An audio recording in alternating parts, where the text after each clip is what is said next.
Кекиликтерди атпай эле жөн эле багып чоңойтуп. Пенсияга чыккандан кийинки эрмегим кекилик багуу болду деген каарманыбыз буга чейин 45 жыл медицина тармагында хирург кызматын аркалап келген. Ал эми азыр жаш кезиндеги кыялын орундатып, канаттуунун эң тазасы, эң байыркысы болгон кекиликти багат. Ошондой эле короосун жашылдандырып, кекиликке кызыккандар үчүн атайын эс алуу үчүн шарт дагы түзгөн. Бирок алма болот экен. Ал бир алма тигип койдум эле укмуш болот. Кып-кызыл таза. Хирургдун иши ушундайраак иш.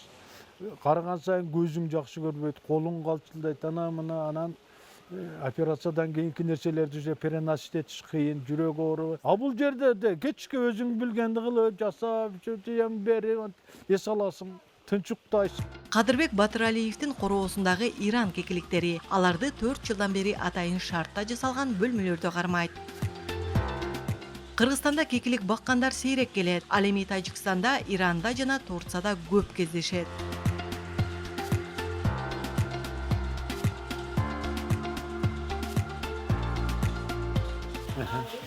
Могу кекиликтер, могулары жумурткалары. Мындай.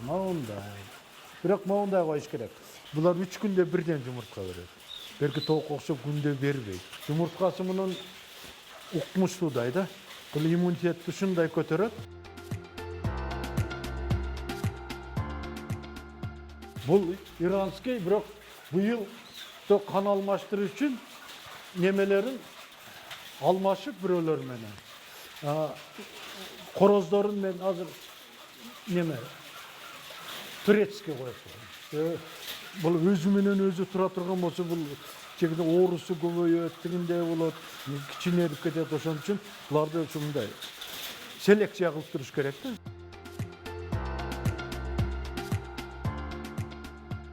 Азыр мен силерге кекиликтердин эркек ургачысын көрсөтүп берем, айырмасын. Көрөсүңөр өзүңөр. Могу кекиликтин эркеги. Себеби анын мына бутунда, могул жеринде неме текөр деп коет кыргызча. Ушундай косточкасы болот да. Ошо бул кекиликтин эркеги болуп эсептелет. Могул жерден бир ургачын алып көрсөтөм. Бул ургачы кекиликтерде андай неме болбойт.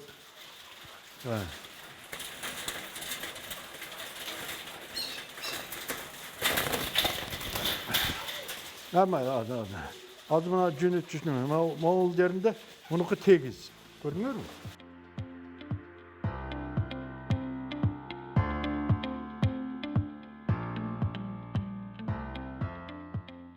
Таза жем, таза барды витаминдери бар.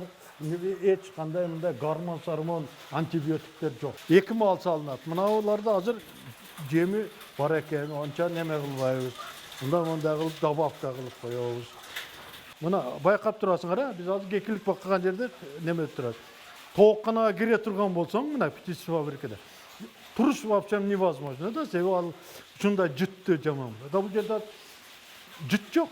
Бирок немеси болсо дагы мына фекалий бар, немеси, кыгы бар. Бирок өзүнүн жыты андай эмес. Булар природасынан өтө таза. Немеде? Жаныбар. Кекилик уникалдуу канаттууларга кирет. Анын көп түрү суукка чыдамдуу. Аларды үй шартында багуу жеңил. Аталган канаттуунун иммунитети өтө күчтүү келип, көп ооруларга жакшы туруштук берет. Ал эми кекиликтин эти өтө пайдалуу. Илгертеден хандардын тамагы деп эсептелген. Өзгөчө эти жеңил сиңип, өзүнө темир, белок жана углеводду камтыйт. 150-тик чоң лампочка коюп коебуз. Кекилик кайсы малда только декабрь, январь, февралда гана семирет. Ошол малда суук түшкөндө, ошол малда гана союлат. Азыркы союлбайт азыр. Бул кекиликтер природасында кыроо турат го, күздө мал тигинде. Только шүдүрүмдү ичет, сууга түшпөйт. Ошого үйрөнгөн, булардын канында бар.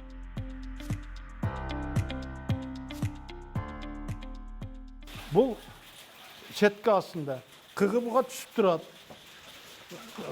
Bir jumada bir тазалап коем болду.